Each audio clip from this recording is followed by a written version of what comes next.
Surgery होने वाली थी वैसे तो, लेकिन वो नहीं हुई क्योंकि वो दवा से ही उनको आराम मिल गया था, वो ठीक हो गए थे। सर जी को दुआ ही देना चाहूँगी कि खुश रहें वो, बस जब तक हो सके हम लोग उनकी दवा ले सकें। स्वागत है आप सभी दर्शकों का हमारे इस खास प्रोग्राम में। और दर्शकों, आप लोग सोच रहे होंगे इस वक्त मैं कहाँ मौजूद हूँ, क्योंकि मैं ये अच्छे से जान सकती हूँ कि मेरे पीछे का जो बैकग्राउंड है आपको लग रहा होगा ये तो किसी शॉप का है। जी हाँ, मैं किसी शॉप पे ही हूँ। ये खेड़ा खुर्द में हम मौजूद हैं अपने एक पेशेंट के यहाँ। दिल्ली में एक गाँव पड़ता है और अनीता जी से मिलने हम पहुँचे हैं, जानने कि वो कैसे हकीम साहब से जुड़ी हुई हैं, कौन कौन से नुस्खे वो हकीम साहब के अपनाती हैं, खुद का ख्याल और फैमिली का ख्याल वो कैसे रखती हैं हकीम साहब के नुस्खे अपना के। तो चलिए खास बातचीत करते हैं उनसे। बहुत बहुत स्वागत है मैम आपका। नमस्कार जी। मैम, आपकी उम्र कितनी है? आपके घर में कौन कौन है? मेरी उम्र 43 और मेरे 2 बेटे हैं, मेरे हस्बैंड हैं, मेरी ससुर मामी जी हैं और मेरे देवर हैं। एक देवर है जी, उनके 2 बेटे हैं, उनकी वाइफ है जी। आप हाउसवाइफ हैं या वर्किंग वुमेन हैं? वर्किंग जी। क्या काम करती हैं आप? मेरी शॉप है गारमेंट्स की। जी जी। कॉस्मेटिक और गारमेंट्स जी, ये मैं संभालती हूँ। हकीम साहब से कैसे जुड़ी आप? ये एक बार काफ़ी टाइम हो गया, 5 साल हो गए होंगे। तो मैंने टीवी पे प्रोग्राम देखा था सर का। फिर उसके बाद मैंने अपने बेटे के लिए, बड़े बेटे के लिए दवा मंगाई थी सर से। कौन सी दवा? P care. तो उसको मैंने 1 साल तक काफ़ी अच्छा, उसको बहुत रिलीफ मिला है अभी तक। क्या दिक्कत थी बेटे को? फिस्टुला की प्रॉब्लम थी जी। बच्चे की उम्र? 21। तो अभी कैसे हैं वो? ठीक हैं, बेहतर हैं जी। अभी मतलब लास्ट डे उनको सर्जरी होने वाली थी वैसे तो, लेकिन वो नहीं हुई क्योंकि वो दवा से ही उनको आराम मिल गया था, वो ठीक हो गए थे। और कोई भी इस्तेमाल करता है हकीम साहब के नुस्खे आपके घर में? मैं खुद करती हूँ जी अपने बच्चों पर, और मेरे हस्बैंड ले रहे हैं उनको। सर गोंद बताते हैं, काला गोंद, वो मैं अपने हस्बैंड को दे रही हूँ जी जी। बेटे को भी दिया है मैंने, एस केयर दिया था, उसको बैक प्रॉब्लम थी, वो भी ठीक है वो। तो हकीम साहब से जुड़ के आपको क्या लगता है कि एक सही ट्रीटमेंट आप फॉलो कर रही हैं? तभी मैं जगह से क्योंकि आप मैंने दवाइयाँ ले रही हैं? बाकी जगह से मैंने बंद किया हुआ है, कहीं से भी मैं ट्रीटमेंट नहीं लेती हूँ ज़्यादा। मैं सर के ही नुस्खे अपनाती हूँ जी। एक वो सर चूरन बताते हैं, वो भी मैंने बनाया था, घर पे ही बनाया? हाँ जी जी। फिर वो भी मैंने अपने हस्बैंड को काफ़ी दिया था, मैंने भी लिया था।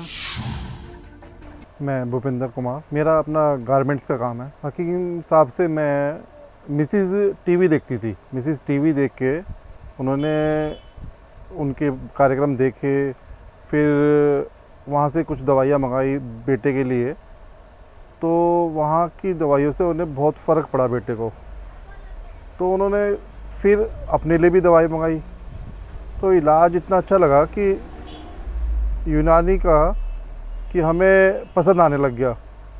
हम दूसरों को बताते थे कि भाई इस यूनानी से तो बहुत फ़र्क पड़ता है, और दवाइयों से अच्छा यूनानी यूज़ करो, इसके साइड इफ़ेक्ट भी नहीं है। और मैंने खुद भी गौनसिया लिया, मेरे घुटनों में दर्द था, तो उसके बाद मेरे घुटनों में दर्द कम हुआ। अभी है दर्द, लेकिन कम होता जा रहा है मेरा दर्द पहले से, और अब उम्मीद है कि मेरा दर्द बिल्कुल चला जाएगा। बेटे को पाइल्स की दिक्कत थी, तो उनको भी वहाँ से दवाई मंगाई मैडम ने, तो उनको ठीक हो गया था, 3 साल पहले ठीक हो गया था। लेकिन बच्चे मानते नहीं है ना, तो बाहर की चीज़ें खा लेते हैं, तो दोबारा ऐसी दिक्कत आई, तो मैंने कहा भी ये बाहर की चीज़ें बंद करो और दवाइयाँ फिर दोबारा शुरू करो, इसको दिक्कत है तो मैंने दोबारा दवाइयाँ उसकी दोबारा मंगाई हैं, फिर ठीक हो जाएगा। पी केयर दवाई मंगाई थी हमने वहाँ हकीम साहब से, तो उन्होंने पी केयर को सजेस्ट किया था कि पी केयर को दो और इसका बिल्कुल ठीक हो जाएंगे। वाइफ को पैरालाइज की दिक्कत हो गई थी, तो उनके लिए भी अब दवाई मंगाई है, जैतून का सिरका मंगाया है, जो कि वो यूज़ कर रही हैं और उससे उन्हें आराम मिलना शुरू हुआ है। हकीम साहब से जुड़ के समझ लो एक तरह से हमारे लिए भगवान, मतलब मनुष्य, हमारे जो भी जितने भी इंसानियत होती है ना, जो वो अपना फ़र्ज निभा रहे हैं कि वो सबको ठीक करें इस भारत देश में, इस दुनिया में, वो ठीक कर दें सबको, बस उनकी यही सोच है। वो सबको ठीक करते रहें और सब उनको दुआ देते रहें कि हकीम साहब हमारे लिए भगवान है। कितने टाइम हो गया आपको हकीम साहब से जुड़े हुए? 5 साल। 5 साल हो गया है। और आपके बेटे को जो परेशानी थी वो कितने वक्त पुरानी थी? तभी हमें पता लगा था, 5 साल हो गए। 5 साल हो गए हैं। अब बेटा आपका ठीक है।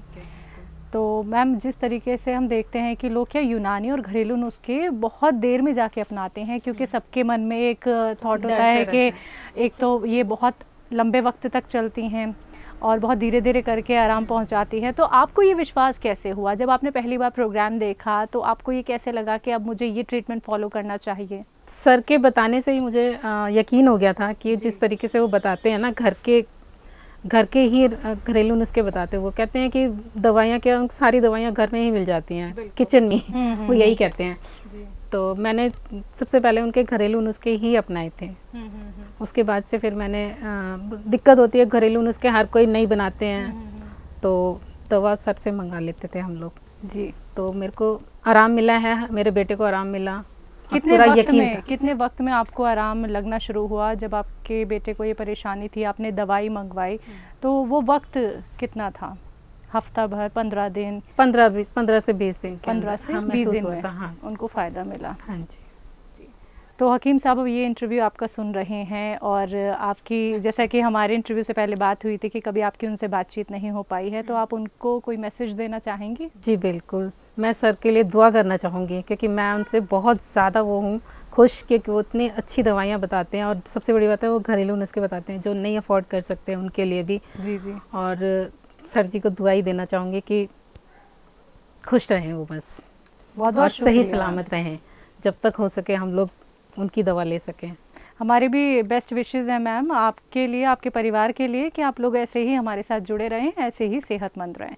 तो दर्शकों, ये हमारे साथ जुड़ी अनीता जी, जो खेड़ा खुर्द में रहती हैं। ये एक छोटा सा गांव है दिल्ली का, और जाना आप सभी ने कि वो कौन कौन से नुस्खे हकीम साहब के अपनाती हैं, कैसे उनके जो बेटे हैं वो भी ठीक हो गए हैं। तो ऐसे ही आप लोग भी सेहतमंद हो सकते हैं, लेकिन उसके लिए आपको करना क्या है? हमारे साथ जुड़े रहना है। तो आज के इस खास कार्यक्रम में बस इतना ही। मुझे दीजिए इजाज़त। नमस्कार।